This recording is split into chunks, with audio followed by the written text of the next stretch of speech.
27 тысяч тонн хамсы, допустимых к улову, абхазские рыбоперерабатывающие предприятия практически выбрали. Министерство сельского хозяйства намерено увеличить эту квоту, но сейчас хамсы в Абхазском море нет. Рыбаки говорят, что это нормальное явление. Мы посмотрим, чем сейчас в момент простоя занимаются абхазские рыбозаводы. В Сухумском рыбокомбинате отгружают уже готовый продукт. Тут из хамсы изготавливают рыбий жир и муку. Все эти цистерны и мешки отправляются в Турцию и Россию. Как говорят сотрудники комбината, абхазский товар высоко ценится за пределами республики. Здесь рыба перерабатывается, добывается из рыбы жир и мука. Рыбий жир и мука рыбья. Качество считается высший сорт, один из лучших. И потом все это отправляется, в основном в Турцию уходит. Ну и в Россию тоже часть уходит. В настоящее время лов рыбы не идет. Как говорят специалисты, во время путины такое бывает. Нужно время, чтобы рыба собралась в косяки снова. И снова на рейд выйдут рыболовецкие суда. Это так всегда, каждый год рыбаки они успокаиваются, море должно отдохнуть, рыба должна собраться. И потом они начинают месяц раз они так останавливают на неделю, на 10 дней, просто не ловят рыбу. О том, что рыба не ловится, жители района Маяка знают, потому что больше недели не слышат характерного запаха вареной рыбы. Сильный запах исходит от заводов, перерабатывающих хамсу, потому что ее тоннами варят, измельчают и прессуют в огромных агрегатах. Запах при таком производстве естественный, неприятный, но не вредный отход. Запах есть, люди жалуются, что поделать. Раньше тоже это не сейчас, не первый год, не второй год, это всегда было. С этим ничего не поделать. Минимизируется, конечно, но совсем от него не избавиться. Это реальность. В Абхазии 9 предприятий занимаются ловлей и переработкой хамсы. Квота, то есть объем рыбы, разрешенный к вылову, распределяется между ними равномерно. Каждая компания платит в бюджет за квоту и других налогов примерно 20 миллионов рублей. Все зависит от объема, разрешенного к вылову и реально добытой рыбы. По словам экологов, есть несколько способов контролировать рыбаков, чтобы они не выбирали больше хамсы, чем положено. Невозможно произвести какой-то обман. Скажу почему. Капитан, который ловит рыбу, заинтересован не в снижении, а в увеличении. Почему?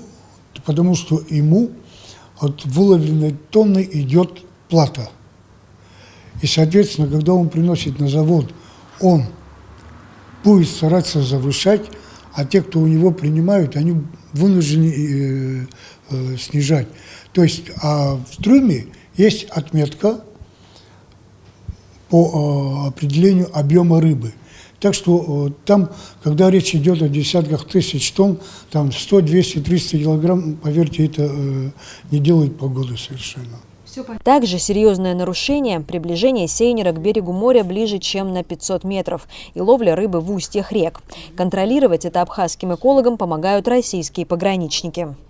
Сегодня буквально мы получили от пограничников, российских пограничников, которые ведут постоянный мониторинг. У них техника позволяет, и радары стоят через какие-то промежутки расстояний на берегу, и они имеют возможность отслеживать нахождение корабля в любую заданную минуту. Благодаря локаторам российских пограничников в этом году зафиксированных нарушений 500-метровой зоны было всего 2. Так как пограничники сначала сообщают морякам, что они нарушили дистанцию. И только в случае, если рыбаки продолжают оставаться на таком близком расстоянии от берега, буксируют судно. Как только обнаруживается, что тот или иной корабль «Сейнер» приближается к 50-метровой зоне, идет предупреждение по специальной связи. По сравнению с прошлым годом, эту путину можно назвать удачной. В 2022 году хамса практически не зашла в акваторию Абхазии. Рыбакам удалось достать всего 7 тысяч тонн. В этом к середине января выловлено уже более 21 тысячи тонн. И планируется увеличить квоту еще на 25 тысяч. Общий допустимый улов в этом году составил 27 тысяч тонн. Все 27 тысяч тонн были распределены между абхазскими рыбодобывающими предприятиями. На сегодняшний день выловлено и переработано 21 тысяча тонн. В бюджет поступило порядка 15 миллионов. Это предоплата, это еще не полная сумма. Нами сегодня в Кабинет министров Республики Абхазия был направлен проект постановления о внесении изменений в общедопустимый улов. Его планируют увеличить еще на 25 тысяч тонн. В случае благоприятной обстановки и вылова на все 100% в бюджет Абхазии поступит более 100 миллионов рублей. Как говорят специалисты, в этом году в Абхазию зашла хамса-трехлетка. Это практически возрастной максимум для этой рыбки. И если ее не выловят в акватории Абхазии, то, скорее всего, она просто умрет. Марьяна Котова, Турник Амичба, Саита Гухава, Абаза ТВ.